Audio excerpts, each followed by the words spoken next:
Hi, my name is Ciara Longsinger, and I'm a senior at Centenary University, majoring in equine studies, training, and instruction with a minor in business management, and I would like to talk about the Big Lick Tennessee walking horse industry. Imagine walking with platform-stacked shoes, acid on your ankles, and heavy chains wrapped around your legs just so people can watch your gaited movements and performance. For more than thousands of Tennessee walking horses in the Big Lick show industry, this is not an imagination, this is their reality. This industry was developed in the late 1940s and has been entertainment for people for decades. And since soaring became a massive problem in gaited horse shows during the 1960s, the cases have been on the rise since then. Although this may not affect everyone individually, this is relevant to stop horse abuse around the world from suffering from these gruesome acts. I find that in the equine industry, not many people are aware of the abuse that this industry brings upon their horses, and I find it very important to take the next steps to stop the Big Lick industry as a whole. As of April 2024, there has been an announcement that the U.S. Department of Agriculture, the USDA, has formed a rule that bans the harsh cruelty against Tennessee walking horses, including devices and substances such as soring, stacking, and chains that are used on chemically sored fetlocks or pasterns. This rule also assigns responsibility to the Animal and Plant Health Inspection Service to screen and rely on veterinaries and technicians to enforce these laws against soring. The Big Lick industry, which is known for showing Tennessee walking horses with an exaggerated gait, is known for soaring and the unethical abuse around devices being used to negatively enhance a horse's natural way of going. As the industry progresses, the continued struggle to enforce rules and regulations to further protect Tennessee walking horses from this neglect is more prominent and change is needed more than ever. First, I would like to recognize how soaring became the normal when Tennessee walking horses were competing. The name Big Lick originally came from their natural high step from the gaited walk, but many judges began to reward the horses with the most dramatic and higher steps.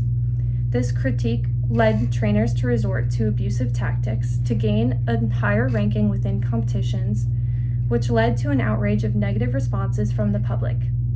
The methods that trainers would use are weighted stacks, chemical soaring, and heavy chains to enhance the horse's natural ability for the running walk.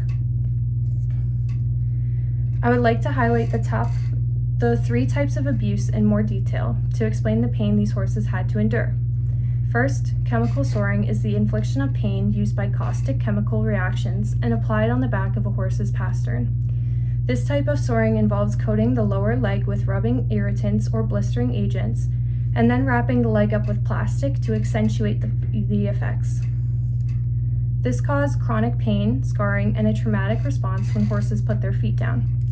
Next, the horse's foot is trimmed way past the sensitive tissue, and multiple excessive nails or screws are hammered into the horse's foot for the pressure shoes to inflict pain. These are then hidden by multiple layered pads called stacks to hide the nails from inspectors and are left on for hours, causing harsh pressure to the sensitive parts of the horse's foot. Along with the chemical reactions on the lower leg, heavy 6-ounce shoes are then wrapped around the horse's pasterns to weigh down the horse's leg and cause them to lift them higher in an effort to get rid of the pain and pressure caused. The chains are there to constantly rub and irritate the already inflamed skin caused by the chemical reactions. To finish off of my three main points, I'd like to highlight the laws and organizations who are striving to make a change within this industry to end the abuse for the Tennessee walking horses. The Horse Protection Act of 1970 is a federal law that prohibits sored horses from participating in shows, exhibitions, sales, or auctions. This act also prohibits the transportation of horses to and from these events to help stop this practice.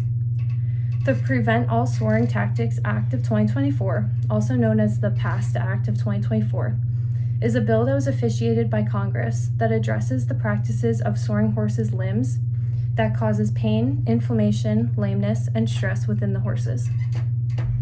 This bill also creates a new system for inspecting horses with a penalty in place for any violators.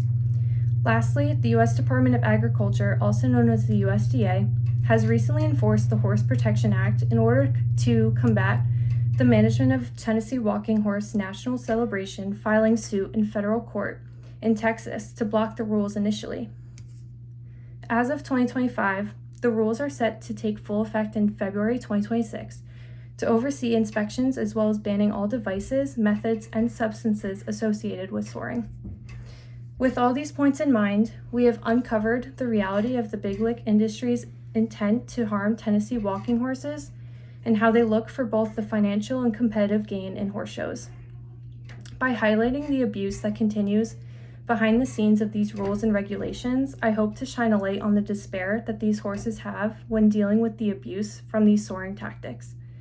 Tennessee walking horses are known for their smooth, four-beat gaits, gentle temperament, and elegant build. Unfortunately, people who are driven by monetary gain and publicity have ruined them by exploiting all that they have to offer. To conclude, I have one final message. These animals have the right to live, like all animals do, in peace for their natural abilities, not sympathy for their suffering. Thank you.